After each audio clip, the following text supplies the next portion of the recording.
ಬಿಡದಿ ರೈತರ ಹೋರಾಟದಲ್ಲಿ ಪರ ವಿರೋಧ ವ್ಯಕ್ತವಾಗ್ತಾ ಇದೆ. ಒಂದೇ ಸ್ಥಳದಲ್ಲಿ ಪರ ವಿರೋಧ ಹೋರಾಟ ನಡೀತಾ ಇದೆ.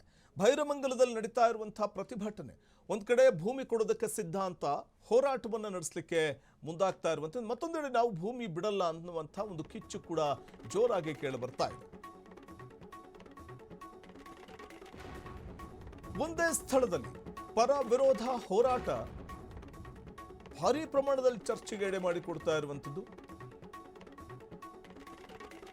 ಬಿಡದಿ ಟೌನ್ಶಿಪ್ ಯೋಜನೆಯ ವಿಚಾರವಾಗಿ ಪರವಾಗಿರುವಂತಹ ರೈತರು ಒಂದೆಡೆ ಆದರೆ ವಿರೋಧ ಮಾಡ್ತಾ ಇರುವಂತಹ ರೈತರು ಒಂದೆಡೆ, ಪರ ವಿರೋಧ ವ್ಯಕ್ತವಾಗ್ತಾ ಇದೆ. ನಾವು ಭೂಮಿ ಬಿಡಲ್ಲ ಅಂತ ಒಂದಷ್ಟು ಮಂದಿ ರೈತರು, ಇನ್ನೊಂದಷ್ಟು ಮಂದಿ ರೈತರು ಬಿಡದಿ ಟೌನ್ಶಿಪ್ ಯೋಜನೆಗೆ ನಮ್ಮ ಸಹಮತ ಇದೆ ಅಂತ ಇನ್ನೊಂದಷ್ಟು ಮಂದಿ ರೈತರು ಹೇಳ್ತಾ ಇರುವಂಥದ್ದು.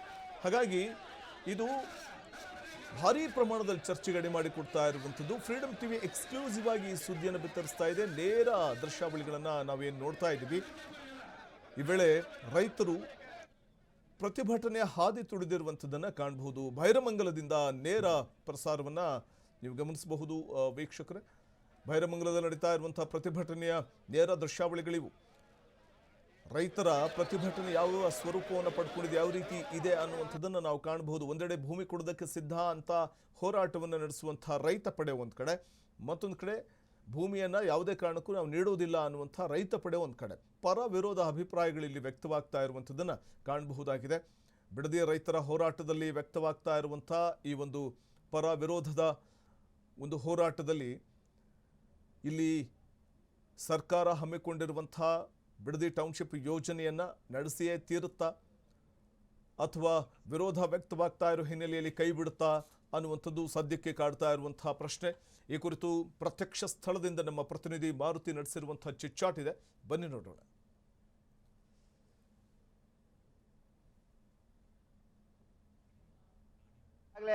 ಹೋರಾಟಗಳು ನಡೀತಾ ಇರೋದು ಅಂದ್ರೆ ಇಂದಿನ ಹೋರಾಟ ಸಾಕಷ್ಟು ಮಹತ್ವವನ್ನು ಪಡ್ಕೊಂಡಿರುವಂಥದ್ದು.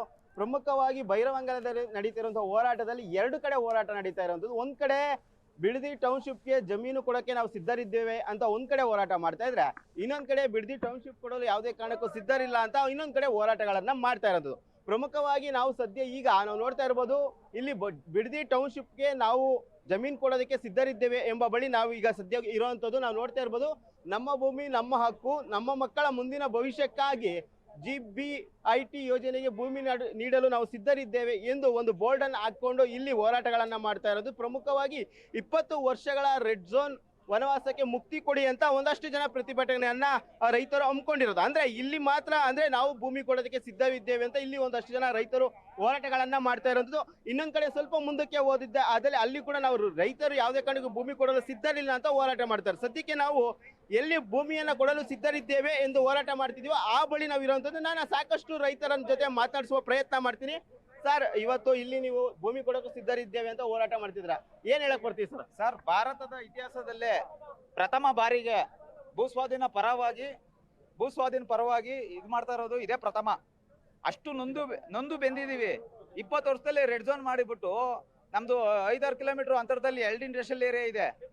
ಎಲ್ಲ ಇಲ್ಲಿ ನಾವು ವ್ಯವಸಾಯ ಮಾಡಕ್ಕೆ ಕೂಲಿ ಕಾರ್ಮಿಕರು ಎಲ್ಲ ಫ್ಯಾಕ್ಟ್ರಿಗಳು ಹೋಗ್ತಾರೆ, ಯಾರು ಇಲ್ಲಿ ಕಮ್ಮಿ ಸಿಗೋದೇ ಇಲ್ಲ. ಇಲ್ಲಿ 5-6 ಕಿಲೋಮೀಟರ್ ಅಲ್ಲಿ ಎರಡು ಇಂಡಸ್ಟ್ರಿಯಲ್ ಏರಿಯಾ ಐತೆ. ನಮ್ದು ರೆಡ್ ಝೋನ್ ಮಾಡ್ಬಿಟ್ಟು ಅವತ್ತು ಕುಮಾರಣ್ಣ ಹಾಳು ಮಾಡಿ ಅಣ್ಣೆಕಲ್ಲಿ ಇಕ್ಬಿಟ್ರು 2 ಪಂಚಾಯತಿ ಜಮೀನುಗಳನ್ನ. ಇವತ್ತು ವಿರೋಧ ಮಾಡ್ತಾ ಇರೋರು ಏನು ಮೂಲ ಜಮೀನು ಇದ್ದವ್ರೆ ಇವತ್ತೆಲ್ಲ ಮಾರಿ 5 ಲಕ್ಷದಿಂದ 80 ಲಕ್ಷ 90 ಲಕ್ಷ ಗಂಟ ಎವಿ ಅಂದ್ರೆ 1 ಕೋಟಿ 12 ಲಕ್ಷ ಗಂಟ ಮಾರವ್ರೆ. ಇವತ್ತು ಮಾರಿರೋರೆ ಅಲ್ಲಿ ವಿರೋಧ ಮಾಡ್ತಾ ಇರೋರು. ಸರ್, ಅಲ್ಲಿ ಈಗ ಕುಮಾರಸ್ವಾಮಿ ಅವರು ಯಾವುದೇ ಕಾರಣಕ್ಕೂ ಈ ರೀತಿಯಾದ ಟೌನ್ಶಿಪ್ ಮಾಡಬಾರ್ದು, ರೈತರು ವಿರೋಧ ಇದ್ದಾರೆ, ನಾನು ಅವ್ರ ಪರವಾಗಿ ನಿಲ್ತೀನಿ ಅಂತೇಳಿ ಇವತ್ತು ಕೂಡ ಅಲ್ಲಿಗೆ ಎಲ್ಲಿ ವಿರೋಧ ಮಾಡ್ತಿದ್ದಾರೆ ಭೂ ಸ್ವಾಧೀನಕ್ಕೆ ಅಲ್ಲಿ ಕುಮಾರಸ್ವಾಮಿ ಹೋಗ್ತಿದ್ದಾರೆ. ಸರ್, 80% ಭೂ ಮಾಲೀಕರು 80% ಭೂ ಮಾಲೀಕರು ಏನು ಕಂದಾಯ 7411 ಎಕರೆ ಇದ್ರವರು ಅದರಲ್ಲಿ 80% ಭೂ ಮಾಲೀಕರು ಒಪ್ಪಿಗೆ ಸೂಚಿಸಿದೀವಿ. ಅದನ್ನ ಈಗ ಮನೆ ಕುಮಾರಣ್ಣ ಅವ್ರಿಗೆ ಅವರು ಮೀಡಿಯಾ ಮುಂದೆನೆ ಹೇಳ್ಬೇಕು, ರೆಡ್ ಝೋನ್ ಇರೋದ್ರಿಂದ ಭೂ ಸ್ವಾಧೀನ ಮಾಡ್ಬೋದಾ ಮಾಡೋಕ್ಕಾಗಲ್ವಾ? ಭೂ ಸ್ವಾಧೀನ ನಮ್ಗೆ ತಿಳಿದಂಗೆ ಕಾನೂನು ಸಲಹೆ ತಗೊಂಡಿದ್ದೀವಿ. ಅದನ್ನ ನಾವು ತಗೊಂಡಾಗ ಭೂ ಸ್ವಾಧೀನ ರೆಡ್ ಝೋನ್ ಇರೋದ್ರಿಂದ ಯಾವುದೇ ಕಾರಣಕ್ಕೂ ನಿಲ್ಲಲ್ಲ ಅಂತಾನೆ ಹೇಳಿರೋದು. ಅವರು ಮೀಡಿಯಾ ಮುಂದೆ ಡೈರೆಕ್ಟ್ ಓಪನ್ ಚಾಲೆಂಜು ಮಾಡಲಿ. ಸರ್ ಅವ್ರು ಹೇಳ್ತಿದ್ದಾರೆ 80% ರೈತರು ಭೂಮಿ ಕೊಡಕ್ಕೆ ಸಿದ್ಧರಿಲ್ಲ, 20% ಇರೋರು ಮಾತ್ರ ಹೋರಾಟ ಮಾಡ್ತಿದ್ದಾರೆ. ಅದು ಕಾಂಗ್ರೆಸ್ ಪರವಾಗಿ ನಿಂತವರು ತಮ್ಮ ಅಭಿಪ್ರಾಯವನ್ನು ವ್ಯಕ್ತಪಡಿಸ್ತಿದ್ದಾರೆ ಅಂತ ಹೇಳ್ತಿದ್ದಾರೆ. ಇಲ್ಲಿ ಕಾಂಗ್ರೆಸ್ ಆಗ್ಲಿ JDS ಆಗ್ಲಿ ನಮ್ಗೆ ಅವಶ್ಯಕತೆನೂ ಇಲ್ಲ. ಅದು ರಾಜಕೀಯ ಬಂದಾಗ ಕಾಂಗ್ರೆಸ್ JDS ಗಳು ನಿರ್ಧಾರ ಆಗ್ಲಿ ಯಾವ್ದಂತ ಅಂದ್ಬಿಟ್ಟು ಇವತ್ತು ನಮ್ಮ 2 ಪಂಚಾಯತಿಗಳಲ್ಲಿ ಆಗ್ತಾ ಇರೋದು ಅನ್ಯಾಯ ರೈತರಿಗೆ. ನಿಮ್ದು ಫ್ರೀಡಮ್ ಚಾನಲ್ ಇದೆ, ನಿಮ್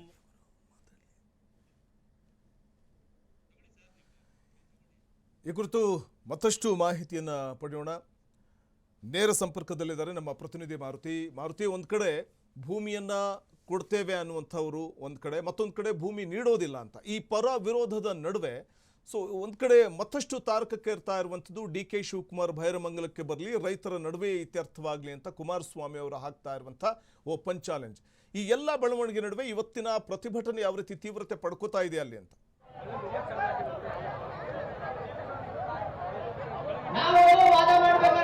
ವಸಂತ್, ನಾವು ಸದ್ಯ ಈಗ ಏನು ಬಿಡದಿ ಟೌನ್ಶಿಪ್ ವಿರೋಧಿಸಿ ಬೈರವಂಗಲದಲ್ಲಿ ಪ್ರತಿಭಟನೆ ನಡೀತಿದೆ, ಆ ಸ್ಥಳದಲ್ಲಿರುವಂಥದ್ದು. ಇಲ್ಲಿ ಯಾವ ರೀತಿ ಸಿದ್ಧತೆ ಆಗಿದೆ ಎಂಬುದು ಕೂಡ ನಿಮಗೆ ದೃಶ್ಯದ ಮೂಲಕ ವಿವರಿಸ್ತಾ ಹೋಗ್ತೀನಿ. ಸದ್ಯಕ್ಕೆ ನಾವು ನೋಡ್ತಿರ್ಬೋದು, ಇವತ್ತು ಈ ಬೈರವಂಗಲದಲ್ಲಿ ಭೂ ಸ್ವಾಧೀನಕ್ಕೆ ಅಡ್ಡಿಪಡಿಸಿ ನಡೀತಿರುವಂತಹ ಪ್ರತಿಭಟನೆ ಸ್ಥಳದಲ್ಲಿ ನಾವಿರೋದು. ಅಂದ್ರೆ ಬೈರವಂಗಲದಲ್ಲೇ 2 ಕಡೆ ಪ್ರತಿಭಟನೆ ನಡೀತಾ ಇರೋದು. ಒಂದ್ ಕಡೆ ಭೂ ಸ್ವಾಧೀನಕ್ಕೆ ನಾವು ರೆಡಿ ಇದ್ದೀವಿ, ರೆಡ್ ಝೋನ್ ಏನ್ ಇಷ್ಟು ವರ್ಷಗಳ ಇದೆ ಅದನ್ನ ತೆರವುಗೊಳಿಸಿ ಅದಕ್ಕೆ ಬೇಕಾದಂತ ಭೂ ಸ್ವಾಧೀನಕ್ಕೆ ಎಲ್ಲವೂ ವ್ಯವಸ್ಥೆಗಳನ್ನ ಮಾಡ್ತೀವಿ ಅಂತ ಕೂಡ ಒಂದಷ್ಟು ಜನ ರೈತರು ಪ್ರತಿಭಟನೆ ಮಾಡ್ತಿದ್ರೆ, ಇನ್ನೊಂದ್ ಕಡೆ ಯಾವುದೇ ಕಾರಣಕ್ಕೂ ನಾವು ರೈತರ ಜಮೀನನ್ನ ಬಿಡಲ್ಲ, ನಮ್ಗೆ ಜಮೀನೇ ಅವಶ್ಯಕತೆ ಇದೆ, ನಮ್ಗೆ ಯಾವುದೇ ರೀತಿ ಟೌನ್ಶಿಪ್ ಬೇಡ, ಭೂ ಸ್ವಾಧೀನಕ್ಕೆ ನಾವು ಸಂಪೂರ್ಣವಾಗಿ ಅಡ್ಡ ಇದ್ದೀವಿ ಅಂತ ಹೇಳಿ ಒಂದ್ ಕಡೆ ಅಂತ ಪ್ರತಿಭಟನೆಯನ್ನ ನಡೆಸ್ತಾ ಇರೋದು. ನಾವು ಎಲ್ಲಿ ಭೂ ಸ್ವಾಧೀನಕ್ಕೆ ಅಡ್ಡ ಇದ್ದು ಪ್ರತಿಭಟನೆ ಮಾಡ್ತಿದ್ರು ಆ ವೇದಿಕೆ ಮುಂಭಾಗ ನಾವು ಸದ್ಯಕ್ಕೆ ಇರುವಂತದ್ದು. ಇದೇ ಸ್ಥಳಕ್ಕೆ ಕೇಂದ್ರ ಸಚಿವರಾದಂತಹ HD ಕುಮಾರಸ್ವಾಮಿ ಅವರು ಕೂಡ ಬರ್ತಿರೋಂಥದ್ದು. ಪ್ರಮುಖವಾಗಿ ಇದರಿಂದಲೇ ಸಾಕಷ್ಟು ಮಹತ್ವನ ಪಡ್ಕೊಂಡಿರುವಂಥದ್ದು. ನಾವು ವೇದಿಕೆ ಮುಂಭಾಗ ನೋಡ್ತಿರ್ಬೋದು, ಕುಮಾರಸ್ವಾಮಿಗೆ ಒಂದು ಚೇರನ್ನ ಹಾಕಿದ್ರೆ ಇನ್ನೊಂದ್ ಕಡೆ CM ಆಗಿರುವಂತಹ DKಶಿ ಅವ್ರಿಗೂ ಕೂಡ ಒಂದು ಚೇರನ್ನ ಹಾಕಿರುವಂಥದ್ದು. ಯಾಕೆಂದ್ರೆ HDK ಹೊಸ DKಶಿ ನಡುವೆ ಸಾಕಷ್ಟು ಚರ್ಚೆಗಳು ಆಗಿರುವಂಥದ್ದು. ಪ್ರಮುಖವಾಗಿ ಬೈರವಂಗಲಕ್ಕೆ ಏನು ಚರ್ಚೆಗೆ ಬನ್ನಿ ಅಂತ ಕೂಡ ನೇರವಾಗಿ HDK ಅವರು DKಶಿ ಅವರಿಗೆ ಆಹ್ವಾನವನ್ನ ಕೊಟ್ಟಿದ್ರು.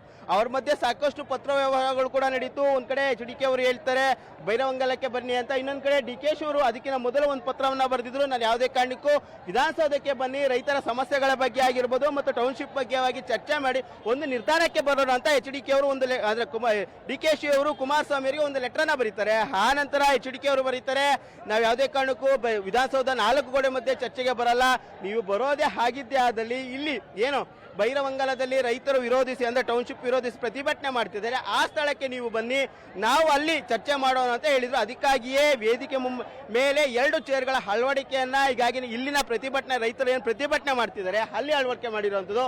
ಇಲ್ಲಿ ನೋಡ್ತಾ ಇರ್ಬೋದು, 106 ರೈತರು ಕೂಡ ಅಹೋರಾತ್ರಿ ಧರಣಿಯನ್ನು ಹಮ್ಮಿಕೊಂಡಿರುವಂಥದ್ದು. ಸುಮಾರು 473 ದಿನಗಳ ಕಾಲ ಈ ಪ್ರತಿಭಟನೆ ನಡೆದಿರುವಂಥದ್ದು. ಈ ಪ್ರತಿಭಟನೆಗೆ ಸಾಕಷ್ಟು ಮಹಿಳಾ ರೈತರಾಗಿರ್ಬೋದು ಮತ್ತೆ ಎಲ್ಲರೂ ಕೂಡ ಈ ಪ್ರತಿಭಟನೆಯಲ್ಲಿ ಭಾಗಿಯಾಗ್ತಾ ಇರುವಂಥದ್ದು ನಾವು ಕಾಣ್ತಾ ಇರುವಂಥದ್ದು. ಇನ್ನೇನು ಕೆಲವೇ ಕ್ಷಣಗಳ ಅಂದ್ರೆ ಬೈರವಂಗಲಕ್ಕೆ ಈಗಾಗಲೇ ಕುಮಾರಸ್ವಾಮಿ ಅವರು ಬಂದಿರುವಂಥದ್ದು. ಇನ್ನು ಕೆಲವೇ ಕ್ಷಣಗಳಲ್ಲಿ ಕುಮಾರಸ್ವಾಮಿ ಅವರು ಕೂಡ ಇದೇ ಸ್ಥಳಕ್ಕೆ ಬರ್ತಾರೆ. ಇಲ್ಲಿ ಸಾಕಷ್ಟು ಒಂದು ರೀತಿಯಾದ ಕುತೂಹಲ ಮೂಡಿಸಿರೋದು. ಯಾಕೆಂದ್ರೆ ಪ್ರಮುಖವಾಗಿ ರಾಜಕೀಯವಾಗಿ 2 ಪಕ್ಷಗಳಿಂದಲೂ ಕೂಡ ಬಳಸ್ಕೊಳ್ಳುವ ಪ್ರಯತ್ನ ಆಗ್ತಿದೆ. ಒಂದ್ ಕಡೆ HDK ಅವರು ರೈತರ ಪರವಾಗಿದ್ದೇನೆ ಅಂತೇಳಿ ಇವತ್ತು ನೇರವಾಗಿ ಇದೇ ಸ್ಥಳಕ್ಕೆ ಬರ್ತಿದ್ದಾರೆ. ಸುಮಾರು 3 ಗಂಟೆಗಳ ಕಾಲ ಇಲ್ಲಿ ರೈತರ ವೇದಿಕೆ ಮುಂಭಾಗದಲ್ಲಿ ಇರ್ತಾರೆ, ಅವರ ಅಹವಾಲುಗಳನ್ನ ಸ್ವೀಕಾರ ಮಾಡ್ತಾರೆ, ಅವರ ಸಮಸ್ಯೆಗಳನ್ನ ಕೇಳಿ ಮುಂದೆ ಯಾವ ರೀತಿ ಹೋರಾಟ ಮಾಡಬೇಕೆಂಬ ಬಗ್ಗೆಯೂ ಚರ್ಚೆ ಆಗುತ್ತೆ. ಈ ನಡುವೆ ಏನೋ ಕುಮಾರಸ್ವಾಮಿ ಅವರು ಕೊಟ್ಟಿರೋ ಪಂಥಾಹ್ವಾನಕ್ಕೆ ಆಗಿ ಏನಾದ್ರು DKಶಿ ಅವರು ಈ ಸ್ಥಳಕ್ಕೆ ಬರ್ತಾರಾ ಎಂಬ ಕುತೂಹಲ ಕೂಡ ಸಾಕಷ್ಟು ಮೂಡಿಸಿರುವಂಥದ್ದು. ನಾನು ಸಾಕಷ್ಟು ಇಲ್ಲಿರುವಂತಹ ರೈತರಾಗಿರ್ಬೋದು ಮತ್ತೆ ಹೋರಾಟಗಾರರನ್ನ ಮಾತಾಡಿಸುವ ಪ್ರಯತ್ನ ಈ ವೇದಿಕೆಯಿಂದ ಮಾಡ್ತಾ ಇರ್ತೀನಿ. ನೋಡ್ತಾ ಇರ್ಬೋದು, ಸಾಕಷ್ಟು ರೈತರು ಕೂಡ ಮಾಡ್ತಾ ಇರೋದು. ಮೇಡಮ್, ಇಲ್ಲಿ ಸಾಕಷ್ಟು ದಿನಗಳಿಂದ ಪ್ರತಿಭಟನೆ ಮಾಡ್ತಿದ್ದೀರಾ, ಏನ್ ಹೇಳ್ತೀರಾ? ಏನ್ ಹೇಳೋದು ಸರ್, ಇವಾಗ ಅವರು 80% ಒಪ್ಕೊಂಡವ್ರೆ ಅಂತ ಚಾಲೆಂಜ್ ಹಾಕವ್ರೆ. ಅದಕ್ಕೋಸ್ಕರ ನಾವು ಇವತ್ತು DK ಶಿವಕುಮಾರ್ ಅವ್ರನ್ನ 5 ಜನ 10 ಜನ ಬಂದು ಮಾತಾಡಿ ಅಂತ ವಿಧಾನಸೌಧಕ್ಕೆ ಬಂದು ಕರ್ಕೊಂಡ್ ಮಾತಾಡ್ರಿ ಅಂತ ಹೇಳಿದ್ರು. 5 ಜನ 10 ಜನ ಹೋರಾಟ ಮಾಡ್ತಾ ಇಲ್ಲ. ಇಲ್ಲಿ ನಾವು 80%ಗಿಂತ ಹೆಚ್ಚು ಜನ ಹೋರಾಟ ಮಾಡ್ತಾ ಇದೀವಿ. ಅವ್ರಿಗೆ ಅಭಿಪ್ರಾಯ ಬೇಕು ಅಂದ್ರೆ ನಮ್ಮ ಸ್ಥಳ ನಾವು ಧರಣಿ ಏನ್ ಮಾಡ್ತಾ ಇದೀವೋ ಅಲ್ಲಿಗೆ ಬಂದು ಅವ್ರ ಅಭಿಪ್ರಾಯ ತಗೋಬೇಕು.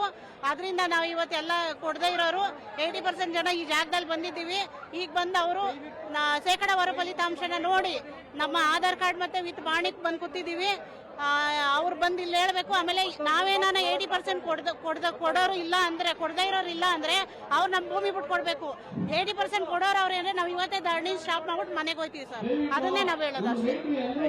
ಅಂದ್ರೆ ರೈತರು ಹೇಳ್ತಾ ಇರೋದು ಇಷ್ಟೇ, ನಾವು ಯಾವುದೇ ಕಾರಣಕ್ಕೂ ಭೂಮಿಯನ್ನ ಬಿಡಲ್ಲ. ಸುಮಾರು 80% ಜನ ಭೂಮಿ ಬಿಡಕ್ಕೆ ಸಿದ್ಧರಿಲ್ಲ ಅಂತ ನಾವು ಪ್ರತಿಭಟನೆ ಮಾಡ್ತಿದ್ದೀವಿ. ಕೇವಲ 20% ಜನ ಮಾತ್ರ ಭೂಮಿ ಬಿಡಕ್ಕೆ ಸಿದ್ಧರಿದ್ದಾರೆ ಅಂತ ಹೇಳ್ತಾ ಇರೋದು. ಒಟ್ಟಾರೆ ಇವತ್ತು ಕುಮಾರಸ್ವಾಮಿ ಅವರು ಬರ್ತಿದ್ದಾರೆ, ಮುಂದಿನ ಹೋರಾಟ ಬಗ್ಗೆ ಅವ್ರು ಕೂಡ ಚರ್ಚೆ ಮಾಡ್ತೀನಿ ಅಂತ ಹೇಳ್ತಿರೋದು. ಇನ್ನು ಸಾಕಷ್ಟು ಜನ ಮಾತಾಡ್ತಿರೋಂಥದ್ದು, ಮಾತಾಡಿಸುವ ಪ್ರಯತ್ನ ಮಾಡ್ತೀನಿ. ಮೇಡಮ್, ಇವತ್ತು ಪ್ರತಿಭಟನೆ ಮಾಡ್ತಿದ್ರೆ ಕುಮಾರಸ್ವಾಮಿ ಕೂಡ ಬರ್ತಿದ್ದಾರೆ, ಏನ್ ಹೇಳ್ತೀವಿ? ಅದೇ ನಮ್ಮ ಭೂಮಿ ಉಳಿಸ್ಕೊಳ್ಳಕ್ಕೆ ಅವರು ನಮ್ಗೆ ಇದು ಮಾಡಿ ಸಪೋರ್ಟ್ ಮಾಡಕ್ ಬರ್ತಾ ಇದ್ದಾರೆ. ಅವರು ನಮ್ಮ ಭೂಮಿನ ಉಳಿಸ್ಕೋಬೇಕು. 80% ಜನ ಅಂತ ಅಂದಿದಾರಲ್ಲ, 80% ಜನ ಅಲ್ಲಿದಾರ ಇಲ್ಲಿದಾರ. ಅವರು ಎಲ್ಲಿಂದನೂ ಕರ್ಸ್ಕೊಂಡ್ ಬಂದು ದುಡ್ಡು ಕೊಟ್ಟು ಕರ್ಸ್ಕೊಂಡ್ ಬಂದು 2 KSRTC ಬಸ್ಸಿಂದ ಬಂದಿದ್ದಾರೆ. ಕುಡಿಯೋ ಒಬ್ಬೊಬ್ಬರಿಗೆ 1,000 ಅಂತ ಅಂದ್ಬಿಟ್ಟು ಅಲ್ಲಿ ಕರ್ಸಿದ್ದಾರೆ. ನಾವು ನಮ್ಮ ಭೂಮಿನ ಉಳಿಸ್ಕೊಳಕ್ ನಾವ್ ಇಲ್ಲಿಗೆ ಬಂದಿದೀವಿ. ಹೇಳ್ಕೊಂಡು ಅಲ್ಲಿ ಇದ್ ಮಾಡ್ಕೊಂಡ್ ಕುಂತಿದ್ದಾರೆ. 500 ರೂಪಾಯಿ ಕೊಡ್ತೀವಿ, 1000 ರೂಪಾಯಿ ಕೊಡ್ತೀವಿ ಅನ್ಬಿಟ್ಟು ಎಲ್ಲೆಲ್ಲಿಂದ ಕಡೆಯಿಂದ ಜನಗಳು ಕರ್ಸ್ಕೊಂಡ್ ಬರ್ತಾ ಇದ್ದಾರೆ. ನಾವು ನಮ್ಮ ಭೂಮಿಗೆ ಹೋರಾಟ ಮಾಡ್ತಾ ಇದೀವಿ. ನಿನ್ನೆಯಿಂದ ಕುಂತಿದ್ದಾರೆ ಅವ್ರ ಟೆಂಟ್. ನಾವು 1.5 ವರ್ಷದಿಂದ ಇಲ್ಲಿ ಕುಂತಿರೋರು. ಅದೇ ಸರ್, ನಾವು ಇಷ್ಟು ಅಂದ್ರೆ ಇಲ್ಲಿ ನಿಂತಿರೋಂಥ ರೈತರು ಹೇಳ್ತಾ ಇರೋದಂದ್ರೆ ಕುಮಾರಸ್ವಾಮಿಗೆ ಬರುವಿಕೆಗಾಗಿ ಎಲ್ಲರೂ ಕೂಡ ಸಾಕಷ್ಟು ರೈತರು ಕಾಯ್ತಾ ಇರೋಂಥದ್ದು. ಇನ್ನೇನು ಕೆಲವೇ ಕ್ಷಣಗಳಲ್ಲಿ ವೇದಿಕೆಯಲ್ಲಿ ಬರ್ತಾರೆ. ಸುಮಾರು 3 ಗಂಟೆಗಳ ಕಾಲ ಕುಮಾರಸ್ವಾಮಿ ಅವರು DKಶಿ ಅವರಿಗೆ ವೆಯ್ಟ್ ಮಾಡುವಂತಹ ವೇದಿಕೆ ಇದಾಗಿರೋದ್ರಿಂದ DKಶಿ ಅವರು ಬರ್ತಾರಾ ಇಲ್ವಾ, ಮುಂದೆ ಏನಾಗುತ್ತೆ ಎಂಬುದು ಕೂಡ ಸಾಕಷ್ಟು ಕುತೂಹಲ ಮೂಡಿಸಿರುವಂಥದ್ದು. ಈ ಕುಮಾರಸ್ವಾಮಿ ಮತ್ತು DKಶಿ ಅವರು ಬರ್ತಾರೆ ಅಥವಾ ಚರ್ಚೆ ಆಗುತ್ತೆ ಅನ್ನೋ ಕಾರಣಕ್ಕೋಸ್ಕರ 100 ಪೊಲೀಸರನ್ನ ಈಗಾಗಲೇ ಜಮಾವಣೆ ಆಗಿರುವಂಥದ್ದು. ಅದಕ್ಕೆ ಬೇಕಾದ ಭದ್ರತೆಯನ್ನ ಕೂಡ ಪೊಲೀಸ್ ಇಲಾಖೆಯಿಂದ ಆಗಿರುವಂಥದ್ದು. ವಸಂತ, ಧನ್ಯವಾದ ತಮ್ಮೆಲ್ಲ ಮಾಹಿತಿಗಾಗಿ ಮಾರುತಿ. ಸದ್ಯದ ದೃಶ್ಯಾವಳಿಗಳನ್ನು ಗಮನಿಸ್ತಾ ಇದ್ದೀವಿ, ಬೈರಮಂಗಲದ ದೃಶ್ಯಾವಳಿ, ನೇರ ದೃಶ್ಯಾವಳಿಗಳನ್ನು. ಒಂದು ಕಡೆ ರೈತರು ನಾವು ಯಾವುದೇ ಕಾರಣಕ್ಕೂ ಭೂಮಿಯನ್ನು ಬಿಟ್ಕೊಡೋದಿಲ್ಲ, ಫಲವತ್ತಾದ ಭೂಮಿಯೇ ಬೇಕಾ ಟೌನ್ಶಿಪ್ಪನ್ನು ಮಾಡಲಿಕ್ಕೆ, ಟೌನ್ಶಿಪ್ ಯೋಜನೆಗೆ ಅನ್ನುವಂಥ ಒಂದು ಆಕ್ರೋಶ ವ್ಯಕ್ತವಾಗ್ತಾ ಇದ್ದು, 80% ಮಂದಿ ರೈತರು ವಿರೋಧವನ್ನು ವ್ಯಕ್ತಪಡಿಸ್ತಾ ಇದ್ದಾರೆ. ಇದೇ ಕಾರಣಕ್ಕೆ DK ಶಿವಕುಮಾರ್ ಇಲ್ಲಿಗೆ ಬರಲಿ, ಬಂದು ನಮ್ಮ ಅಭಿಪ್ರಾಯವನ್ನು ಕೇಳಿ ಆ ನಂತರದಲ್ಲಿ ಅವರು ಯೋಜನೆ ಬಗ್ಗೆ ತೀರ್ಮಾನ ಮಾಡಲಿ ಅನ್ನುವಂಥದ್ದು ಅಲ್ಲಿ ಈ ನೆರೆದಿರುವಂಥ ರೈತರ ಅಭಿಪ್ರಾಯ. ನಾವು ಅಲ್ಲಿ ಗಮನಿಸ್ತಾ ಹೋಗ್ಬೋದು. ಅಲ್ಲೇ ಒಂದು ವೇದಿಕೆಯನ್ನು ಸಿದ್ಧಪಡಿಸಲಾಗಿದೆ. ಮಾಜಿ ಮುಖ್ಯಮಂತ್ರಿ ಕೇಂದ್ರ ಸಚಿವ HD ಕುಮಾರಸ್ವಾಮಿ ಅವರಿಗೆ ವೇದಿಕೆ ಮೇಲೆ ಒಂದು ಚೇರ್ ಹಾಕಿದರೆ, ಮತ್ತೊಂದು ಕಡೆ ಮುಖ್ಯಮಂತ್ರಿ DK ಶಿವಕುಮಾರ್ಗಾಗಿ ಮತ್ತೊಂದು ಚೇರನ್ನು ಹಾಕಲಾಗಿದೆ. ಅಂದರೆ DK ಶಿವಕುಮಾರ್ ಅವರಿಗೆ ಆಹ್ವಾನವನ್ನು ಕೊಟ್ಟಿದ್ದಾರೆ HD ಕುಮಾರಸ್ವಾಮಿ. ಹಾಗಾಗಿ DK ಶಿವಕುಮಾರ್ ಅವರು ಮುಖ್ಯಮಂತ್ರಿಗಳು ಅಲ್ಲಿಗೆ ಬರ್ತಾರಾ, ವೇದಿಕೆಯಲ್ಲಿ ಬಂದು ಈ ವೇಳೆ ಜನರ ಅಹವಾಲನ್ನು ಆಲಿಸಿ ನಂತರದಲ್ಲಿ ಒಂದು ಬಹಿರಂಗವಾಗಿ ಚರ್ಚೆಯಲ್ಲಿ ಪಾಲ್ಗೊಳ್ತಾರ DK ಶಿವಕುಮಾರ್ ಅನ್ನುವಂಥದ್ದು ಸದ್ಯಕ್ಕಿರುವಂಥ ಕುತೂಹಲ. ಬೈರಮಂಗಲದಿಂದ ನೇರ ದೃಶ್ಯಾವಳಿಯನ್ನು ನಾವು ಗಮನಿಸ್ತಾ ಹೋಗ್ಬೋದು. ಫ್ರೀಡಮ್ ಟಿವಿ ಎಕ್ಸ್ಕ್ಲೂಸಿವ್ ಆಗಿ ಸುದ್ದಿಯನ್ನು ಬಿತ್ತರಿಸ್ತಾ ಇದೆ. ಬಿಡದಿ ರೈತರ ಹೋರಾಟದಲ್ಲೇ ಒಂದಷ್ಟು ಪರ ವಿರೋಧದ ಅಭಿಪ್ರಾಯಗಳು ವ್ಯಕ್ತವಾಗ್ತಾ ಇರುವಂಥದ್ದು. ಒಂದು ಕಡೆ ರೈತರು ನಾವು ಬಿಡದಿ ಟೌನ್ಶಿಪ್ ಯೋಜನೆಗೆ ಭೂಮಿ ನೀಡೋದಕ್ಕೆ ಸಿದ್ಧ ಅಂತ ಹೇಳ್ತಾ ಇದ್ರೆ, ಮತ್ತೊಂದು ಕಡೆ ಇದಕ್ಕೆ ವಿರೋಧವನ್ನು ವ್ಯಕ್ತಪಡಿಸ್ತಾ ಇರುವಂಥದ್ದು ಒಂದು ಭಾಗದಲ್ಲಿ ನಾವು ಕಾಣಬಹುದು. ಅಂದರೆ ಟೌನ್ಶಿಪ್ ಯೋಜನೆಗೆ ನಾವು ಭೂಮಿ ಕೊಡೋದಕ್ಕೆ ಸಿದ್ಧ ಅಂತ ಹೇಳ್ತಾ ಇರುವಂಥವ್ರು ಇಡೀ ರೆಡ್ ಝೋನ್ ಮಾಡಿರುವಂಥ ಒಂದು ಏರಿಯಾ ಇದೆ. ಸೊ ಹೀಗಿರುವಾಗ ರೆಡ್ ಝೋನ್ ಮಾಡಿ ಈಗ ಒಂದು ಕಡೆ ಭೂಮಿ ನೀಡೋದಕ್ಕೆ ನಾವು ಸಿದ್ಧವಾಗಿದ್ದೀವಿ ಅಂತ ಹೇಳಿದ್ರು ಕೂಡ ಅದಕ್ಕೆ ಒಂದಷ್ಟು ವಿರೋಧಗಳು ವ್ಯಕ್ತವಾಗುತ್ತೆ ಅಂತಂದ್ರೆ ಏನು ಹೇಳೋದು ಅನ್ನುವಂಥ ಒಂದಷ್ಟು ಬೇಸರದ ಮಾತುಗಳನ್ನು ಭೂಮಿ ಬಿಟ್ಕೊಡ್ಲಿಕ್ಕೆ ರೆಡಿಯಾಗಿರುವಂಥವ್ರು ಹೇಳ್ತಾರೆ. ಆದರೆ ಇಲ್ಲಿ ಭೂಮಿಯನ್ನು ಬಿಟ್ಕೊಡೋದಕ್ಕೆ ನಾವು ಸಿದ್ಧ ಇಲ್ಲ ಅಂತ ಹೇಳ್ತಾ ಇರುವಂಥವ್ರು ಹೇಳುವಂಥ ಮಾತು, ಅಲ್ಲಿ ನೆರೆದಿರುವಂಥ ಟೌನ್ಶಿಪ್ ಯೋಜನೆಗೆ ನಮ್ಮ ಸಹಮತ ಇದೆ ಅಂತ ಹೇಳ್ತಾ ಇರುವಂಥ ರೈತರನ್ನೂ ಒಮ್ಮೆ ನೋಡಿ, ನಾವು ವಿರೋಧ ವ್ಯಕ್ತಪಡಿಸ್ತಾ ಇರುವಂಥ ರೈತರನ್ನೂ ಒಮ್ಮೆ ನೋಡಿ, ಎಲ್ಲಿ ಎಷ್ಟು ಮಂದಿ ಹೆಚ್ಚು ಮಂದಿ ಎಲ್ಲಿದ್ದಾರೆ ಅನ್ನುವಂಥದ್ದು ನಿಮಗೆ ಗೊತ್ತಾಗುತ್ತೆ ಅನ್ನುವಂಥದ್ದನ್ನು ಅಲ್ಲಿನ ಮಹಿಳೆಯರು ಹೇಳ್ತಾ ಇದ್ರು. ಮತ್ತು ಹೊರಗಡೆಯಿಂದ ಜನಗಳನ್ನು ಈ ಬಿಡದಿ ಒಂದು ರೈತರೇನಿದ್ದಾರೆ ಆ ರೈತರಲ್ಲದವರನ್ನ ಹೊರಗಡೆಯಿಂದ ಜನಗಳನ್ನು ಕರ್ಕೊಂಡು ಬಂದು ಇಲ್ಲಿ ಪ್ರತಿಭಟನೆ ನಡೆಸಲಿಕ್ಕೆ ಬಸ್ನಲ್ಲಿ ಕರ್ಕೊಂಡು ಬಂದಿದ್ದಾರೆ ಅನ್ನುವಂಥ ಒಂದು ಆರೋಪವನ್ನು ಕೂಡ ಮಹಿಳೆಯರು ಮಾಡ್ತಾ ಇದ್ರು. ಒಂದೆಡೆ ಭೂಮಿ ಕೊಡೋದಕ್ಕೆ ಸಿದ್ಧ, ಮತ್ತೊಂದು ಕಡೆ ಭೂಮಿ ಕೊಡೋದಿಲ್ಲ ಅಂತ. ಈ ಪರ ವಿರೋಧದ ಹೋರಾಟ ಯಾವ ಸ್ವರೂಪವನ್ನು ಪಡ್ಕೊಳ್ಳುತ್ತೆ ಅನ್ನುವಂಥದ್ದು ಕಾದು ನೋಡಬೇಕು. ಮತ್ತೊಂದು ಕಡೆ ಇನ್ನು ಕೆಲವೇ ಕ್ಷಣಗಳಲ್ಲಿ ಕುಮಾರಸ್ವಾಮಿ ಅವರು ಬೈರಮಂಗಲಕ್ಕೆ ಆಗಮಿಸಲಿದ್ದಾರೆ. ರೈತರ ಪರವಾಗಿ ನಿಲ್ಲಲಿದ್ದಾರೆ ಅವರು. ಅಂದರೆ ರೈತರಿಗೇನು ಭೂಮಿ ನೀಡಲಿಕ್ಕೆ ವಿರೋಧ ಮಾಡ್ತಾ ಇದ್ದಾರೆ, ಆ ರೈತರ ಜೊತೆ ನಾವು ಇರ್ತೇವೆ ಅಂತ ಕುಮಾರಸ್ವಾಮಿ ಅವರು ಹೇಳ್ತಾ ಇರುವಂಥದ್ದು. ಮತ್ತೊಂದು ಕಡೆ ಕುಮಾರಸ್ವಾಮಿ ಅವರ ಆಹ್ವಾನಕ್ಕೆ DK ಶಿವಕುಮಾರ್ ಬರ್ತಾರಾ ಎಲ್ಲಿಗೆ ಅನ್ನುವಂಥದ್ದು ಸದ್ಯ ಕಾಡ್ತಾ ಇರುವಂಥ ಕುತೂಹಲದ ಪ್ರಶ್ನೆವು. ಆದರೆ ಒಂದೇ ಸ್ಥಳದಲ್ಲಿ ಪರ ವಿರೋಧದ ಅಭಿಪ್ರಾಯಗಳು ವ್ಯಕ್ತವಾಗ್ತಾ ಇರೋದ್ರಿಂದ ಇದು ಯಾವ ರೀತಿಯ ಸ್ವರೂಪವನ್ನು ಪಡ್ಕೊಳ್ಬಹುದು ಅನ್ನುವಂಥ ಒಂದು ಆತಂಕ. ತೀವ್ರ ತಾರಕಕ್ಕೆ ಏನಾದರೂ ಈ ಒಂದು ಪ್ರತಿಭಟನೆ ತಾರಕಕ್ಕೆ ಏನಾದರೂ ಏರಿದೆ ಆದರೆ ಸೊ ಇದು ಬೇರೆ ಇನ್ಯಾವುದಾದ್ರೂ ಮಗ್ಗುಲನ್ನು ಪಡ್ಕೊಳ್ಬಹುದಾ ಅನ್ನುವಂಥ ಒಂದು ಆತಂಕ ಇದೆ. ಈಗಾಗಲೇ ಪೊಲೀಸ್ ಭದ್ರತೆಯನ್ನು ಕೂಡ ಅಲ್ಲಿ ಹೆಚ್ಚಿಸಲಾಗಿದೆ, ಯಾವುದೇ ರೀತಿಯ ಅಹಿತಕರ ಘಟನೆ ನಡೀಬಾರ್ದು ಅಂತ. ಆದರೆ ಒಂದು ಕಡೆ ನಾವು ಭೂಮಿ ಬಿಟ್ಕೊಡೋದಕ್ಕೆ ಸಿದ್ಧ ಅಂತ, ಮತ್ತೊಂದು ಕಡೆ ನಾವು ಯಾವುದೇ ಕಾರಣಕ್ಕೂ ಭೂಮಿಯನ್ನು ಬಿಟ್ಕೊಡೋದಕ್ಕೆ ಸಿದ್ಧರಿಲ್ಲ ಅನ್ನುವಂಥದ್ದು ಬೈರಮಂಗಲದಲ್ಲಿ ಕಂಡು ಬರ್ತಾ ಇರುವಂಥ ಸದ್ಯದ ಚಿತ್ರಣ ಇದು.